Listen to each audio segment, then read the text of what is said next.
ప్రభు మనతో మాట్లాడుతున్నటువంటి మాట, మనము సఫలత కలిగి ఉండాలంటే, మనము ఫలించే వారిముగా ఉండాలంటే, మనం చేస్తున్నటువంటి ప్రతి ఆలోచన యావత్తు కూడా సఫలత కలగాలి. అదే కీర్తనకారుడు మాట్లాడినటువంటి మాట ఏంటంట, నీ కోరికను సిద్ధింపచేసి నీ ఆలోచన యావత్తును సఫలపరచునుగాక. ప్రభుకు స్తోత్రం కలుగునుగాక. ఎప్పుడు కలుగుతాయంట?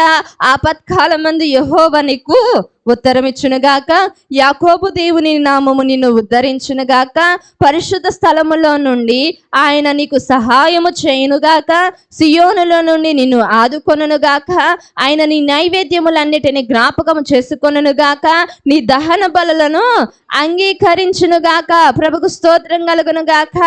నైవేద్యం ఎప్పుడు పెడతారండి అంటే, నైవేద్యాలు ఉదయం సాయంత్రం అర్పించినట్లుగా మనమంట దేవునికి ఏం చేయాలంట? ప్రార్థన చేయాలి. నీ ప్రార్థనలన్నిటిని ఆయన ఏం చేసుకుంటాడు? అప్పుడు జ్ఞాపకము చేసుకుంటాడు. నీ దహన బలి యోబు అర్పించేవాడు అంటండి తన పిల్లల కోసం. హల్లెలూయా. ఏమర్పించేవాడు యోబు? దహన బలులను అర్పించేవాడు. అంటే ప్రత్యేకమైనటువంటి ప్రార్థనలు తన పిల్లల కోసం చేసే అనుభవాన్ని కలిగి ఉన్నాడు. ఇవే ప్రత్యేకమైనటువంటి దహన బలులు. జరుగుతున్న ఉపవాస ప్రార్థన కూడికలే దహన బలులు. ప్రత్యేకంగా జరిగించబడుతున్నటువంటి పిల్లల కోసమో, యవన బిడ్డల కోసమో, కుటుంబాల క్షేమం కోసమో మాసాంతర ఉపవాస కూడికలు, ఇలాంటివన్నీ ఏమిటి అంట? దహన బలులు. ప్రభుకు స్తోత్రం కలుగునుగాక. వీటన్నిటినంట దేవుడు అంగీకరించాలి. ప్రభుకు మహిమ కలుగునుగాక. ఏంటంటే, మనం ఆపత్కాలం మందు ఉన్నప్పుడు మన కోరికలు సిద్ధింప చేయబడాలన్నా, మన ఆలోచన యావత్తు సఫలత కలిగి ఉండాలంట, మనం దేవునికి ఏం అర్పించాలి? నైవేద్యములు అర్పించాల, దహన బలులు అర్పించాల. మన నైవేద్యములను దేవుడు జ్ఞాపకం చేసుకుంటాడంట. అంటే మనము చేసే ప్రార్థనలను, మనము చేసే విజ్ఞాపనలను, మనము మొరపెట్టే మన మొరలను ఎవరు జ్ఞాపకం చేసుకుంటారంట? దేవుడు జ్ఞాపకం చేసుకుంటారంట అండి. ఆయన ఇచ్చేవాడే కానీ ఈయనటువంటి వాడు కాదు. హల్లెలూయా. ఎవరంట? ఆయన ఇచ్చేవాడే. నేను పలు పర్యాయాలు చెబుతా ఉంటాను, మనం ఆలోచన ఇప్పటి వరకు ఆలోచిస్తాం. మనకేదన్నా కోరిక ఉన్నా మన ఆలోచన ఎలాగుంటుందంట? ఇప్పటి వరకునే, ఇప్పుడు ఈరోజు గడిస్తే చాలు అని అనిపిస్తుంది. కానీ దేవుని ఆలోచన నీ వంశం మీద తరతరాలు ఏలుబడి చేస్తుంది. హల్లెలూయా. అటువంటిదే దేవుడు మన జీవితంలోనికి అనుమతిస్తాడు. అందుకని చాలా మంది అడుగుతారు, అడగంగానే మన జీవితంలో జరిగిపోవు. ఎందుకు జరిగిపోవు? అయ్యో, ప్రార్థన చేస్తున్నాను, మొరపెడుతున్నాను, యాచిస్తున్నాను కదా, ఈ విషయంలో దేవుడు నాకు ఎందుకు సహాయం చేయడం లేదని చాలా మంది బాధపడుతూ ఉంటారు. అయితే అది ఒకవేళ మనం అడిగిన వెంటనే ఇచ్చారనుకోండి, అది ఎంత పట్టుకుంటుందంట? ఆ కొంచెం సేపే పని చేస్తుంది. కానీ మనం అడిగింది ఇప్పటి వరకు పనిచేస్తుంది. అదే దేవుడు గనక మనల్ని ప్రేమించి మనకి ఏది అవసరమో ఎరిగి ఉండి మనకు అనుగ్రహిస్తే గనక అది మన తరతరాల మీద ఏలుబడి చేస్తుంది. హల్లెలూయా. హల్లెలూయా. చూడండి ప్రియ దేవుని బిడ్డలారా, అబ్రహాముకి పిల్లలు పుట్టకపోయేసరికి హాగర్నిచ్చి వివాహం చేశారు. కానీ దేవుడు ఏమన్నాడు? తీసేసేయ్యా, ఇతను కాదు నీకు నేను చెప్పినటువంటి వారసుడు, ఇతను పంపించేసేయా, నన్ను సర్దేసుకోమన్నాడు. మరి ఎప్పుడు దేవుడు చూసారా ఎంత నిర్ణయ కాలంలో నిర్ణయించాడు. దేవుడు ఒక నిర్ణయాన్ని అబ్రహాము విషయంలో నిర్ణయించేశాడు. ఫలానా సంవత్సరంలోనే ఫలానప్పుడే నీకు నేను కార్యం చేస్తాను, శారమ్మ గర్భంలో నుండి నీకు జననము బిడ్డను నేను ఇస్తాను, అతడే నీ వంశానికి వారసుడుగా దేవుడు నిర్ణయించాడు. దేవుని ఉద్దేశం చూడండి ఎంత గొప్పదో. హల్లెలూయా. ఎంత విశేషంగా. అందుకనే లేఖనంలో ఉంటుంది, మన ఆలోచనలు వేరు, దేవుని యొక్క ఆలోచనలు వేరండి. మన ఆలోచన చాలా, మనం ఇక్కడనే ఆలోచిస్తాము. దేవుడు మన పట్ల ఆలోచిస్తే అది మన వంశ తరతరాల మీద కూడా ఏలుబడి చేస్తుంది. ప్రభుకు మహిమ కలుగునుగాక. హల్లెలూయా. దేవుడు గొప్పవాడు. ఎంతైనను ఆయన నమ్మదగినటువంటి దేవుడండి. ఆయన నమ్ముకొనదగిన సహాయకుడై ఉన్నటువంటి దేవుడు. ప్రభుకు స్తోత్రం కలుగునుగాక. హల్లెలూయా. చూద్దాం ప్రియ దేవుని బిడ్డలారా, మన జీవితంలో సఫలత కలిగి ఉండాలి అనంటే లేఖన భాగముల నుండి కొన్ని విషయాలను జ్ఞాపకం చేసుకుందాం. ప్రభుకు మహిమ కలుగునుగాక. దేవుడు నీకు సఫలత ఇవ్వాలి అనంటే ఆదికాండము 24వ అధ్యాయం 40వ వచన భాగమును చదువుకుందాం. ఆదికాండం 24వ అధ్యాయం 40వ వచన భాగం. ఆ స్త్రీ నా వెంట రాదేమో అని చెప్పినందుకు అతడు, ఎవని సన్నిధిలో నేను జీవించుచున్నానో ఆ యెహోవా నీతో కూడా తన దూతను పంపి నీ ప్రయాణము సఫలము చేయును గనుక నీవు నా వంశస్థులలో నా తండ్రి ఇంట నుండి నా కుమారునికి భార్యను తీసుకొని వచ్చెదవు. ప్రభుకు స్తోత్రం కలుగును గాక. చూడండి ప్రియదేవుని బిడ్డలారా, ఇస్సాకు పెండ్లి విషయంలో అబ్రహాము ఎలియాజరును పంపిస్తున్నటువంటి సందర్భం ఇది. అయితే నా తండ్రి ఇంట నా బంధువుల దగ్గర ఒక అమ్మాయి ఉంది, నువ్వు వెళ్ళి తీసుకురమ్మని పంపిస్తున్నాడు. ఒకవేళ ఆ స్త్రీ నాతో రాదేమో, హల్లెలూయా, ఏంటంటే ఒకవేళ ఆ స్త్రీ నాతో రాదేమో అని ఎలియాజరు అబ్రహామును అడుగుతుంటే అప్పుడు మాట్లాడుతున్నటువంటి మాట, ఎవని సన్నిధిలో నేను జీవించుచున్నానో ఆ యెహోవా నీతో కూడా తన దూతను పంపి నీ ప్రయాణము సఫలము చేయును. ప్రభుకు స్తోత్రం కలుగును గాక. హల్లెలూయా. చూడండి ప్రియ దేవుని బిడ్డలారా, అబ్రహాము ఎవని సన్నిధిలో జీవించాడు? దేవుని సన్నిధిలో జీవించాడు. అబ్రహాము దేవుని సన్నిధిలో జీవించాడు. అసలు అంత గొప్ప మాట చూడండి, ఎవని సన్నిధిలో నేను జీవించుచున్నానో.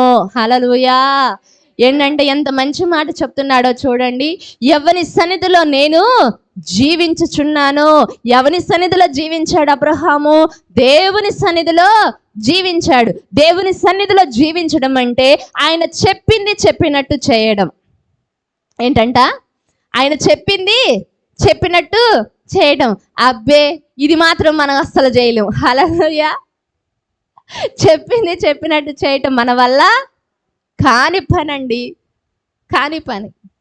కానీ అబ్రహాము, రాత్రి మాట్లాడాను కదా, అబ్రహాము తన తండ్రి ఇంటి నుండి నేను నిన్ను ఆశీర్వదిస్తానని చెప్పాడు. నీ బిడ్డలను సముద్ర ఇసుక రేణువుల వాళ్ళు విస్తరింప చేస్తానని చెప్పాడు. అబ్రహాము జాతకాన్ని దేవుడు చెప్పాడు. చెబుతూనే దానికి ఒక నివారణ చేయమన్నాడు. ఏ నివారణ?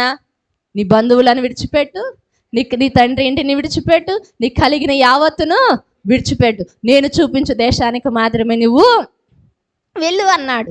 చూడండి ప్రియ దేవుని బిడ్డలారా, అబ్రహాము దేవుని మాటను పట్టుకున్నాడు. అప్పుడు అసలు ఈ దేవుని యొక్క సామర్థ్యత అబ్రహాముకు తెలియదు. హల్లెలూయా. అబ్రహామును పిలిచినప్పుడు దేవుని సామర్థ్యత అబ్రహాముకు తెలియదండి. అసలు ఈ దేవుడు ఎవరన్న సంగతి కూడా అబ్రహాముకు తెలియదు. ఏదో మాట తన చెవికి వినిపించింది. హల్లెలూయా. ఒక సేవకులు ఉండి బోధించిన పరిస్థితులు కావవి. ఒక స్వరము తనకు వినిపించింది, ఒక స్వరము వినిపించింది. అదే స్వరము మనకు వినిపిస్తే మనం ఏమైపోతాం? గజగజ వణికిపోతాం. హల్లెలూయా. వణికిపోతామా లేదా? వణికిపోతాం.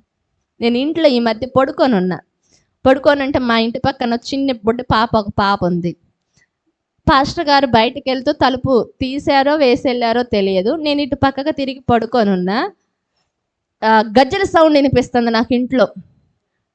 అది ఉండే కొన్ని నా దగ్గరకు వస్తుంది అనమాట. సౌండ్ ఎక్కువ అవుతుంది. ఏంటి ఇంత ఎక్కువ సౌండ్ వస్తుందని అని చెప్పి ఒక్క ఉదురుతున్న అటు తిరిగి చూసా. ఆ బుడ్డ పిల్ల అసలు నా మంచం కింద ఉంది, కనిపించలే నాకు.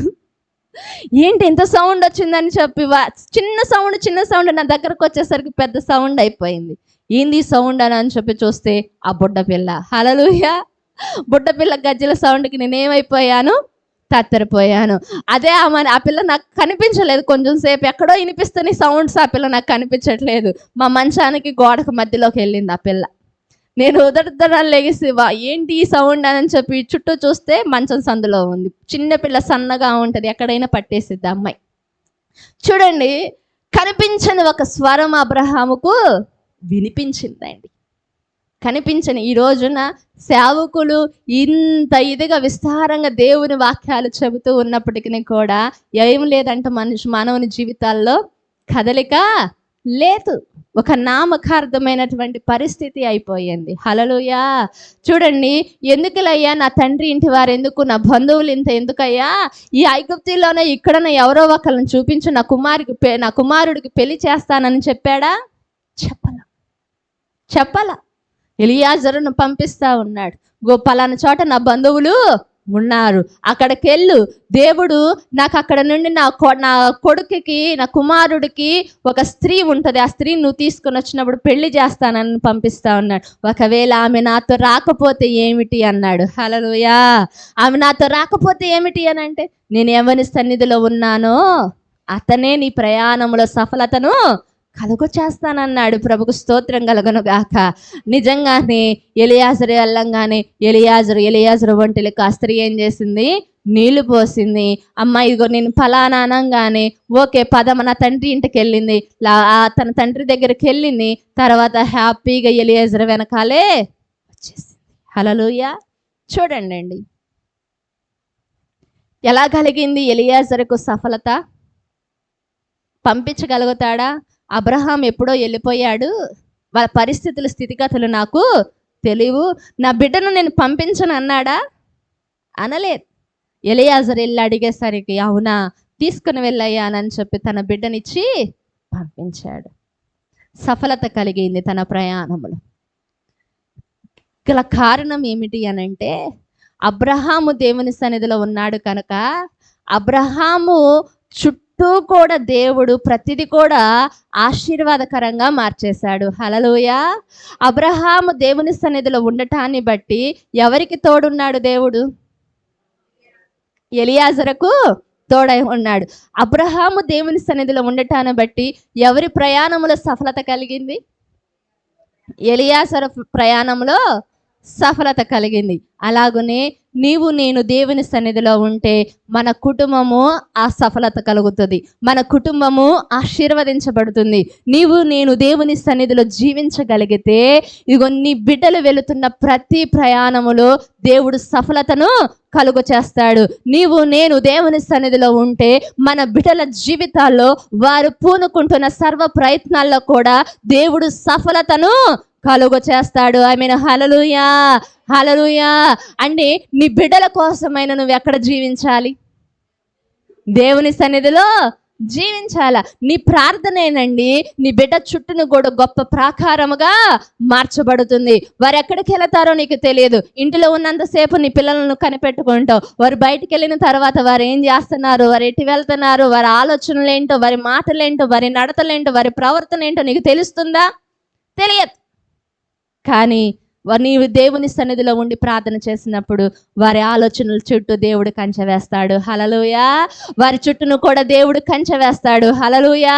వారు చేస్తున్న సర్వ ప్రయత్నాల్లో కూడా దేవుడు సఫలతను కలుగా చేస్తాడు. ఎప్పుడు ఇవన్నీ కలుగుతాయి? ఆమేన్. హల్లెలూయా. దేవుని సన్నిధిలో ఉన్నప్పుడేనండి. అబ్రహాము దేవుని సన్నిధిలో ఉన్నాడు కనుకనే తన ఆలోచన యావత్తును సిద్ధింపచేశాడు. హల్లెలూయా. అబ్రహాము దేవుని సన్నిధిలో ఉన్నాడు, తన కోరిక సిద్ధింప చేయబడింది, తన ఆలోచన యావత్తును కూడా సఫలపరచబడిందండి. దేవుని సన్నిధిలో ఉన్నారు కనుకనే ఎప్పుడు ప్రార్థనన్నా మనం ఎక్కడికి నడిపించబడాలి? దేవుని సన్నిధిలోనికి నడిపించు. ఒక దినము దేవుని సన్నిధిలో గడుపుట 1000 దినాల ఆశీర్వాదం ఉందండి. ఆశీర్వాదం ఉంది. భక్తుడు అంటున్నాడు కదా, నీ మందిర ఆవరణములను చూడవాలన్న ఆశ నాకు కలుగుచుంది. నీటి వాగుల కొరకు దుప్పి ఏ విధంగా ఆశపడుతున్నదో నీ కొరకు నేను ఆశపడుచున్నానయ్యా అని మాట్లాడతాడు. దుప్పి అంట నీటి వాగుల కోసం ఆశపడుతూ ఉంటుంది అంటండి, ఎదురు చూస్తూ ఉంటుంది. మనము దేవుని సన్నిధిలో ఎప్పుడు ప్రార్థన జరుగుతుందా, ఎప్పుడు ఆరాధనకి వెళ్ళాలా అనేటువంటి ఆశను మనము కలిగి జీవించినప్పుడే నువ్వేమైతే నీ కుటుంబ విషయంలో ఆలోచిస్తున్నావో, నీకేమైతే కోరికలు ఉన్నాయో నీ కుటుంబ విషయంలో, దేవుడు వాటిని అన్నిటిని సిద్ధింపచేసి సఫలపరచునుగాక. ఆమేన్.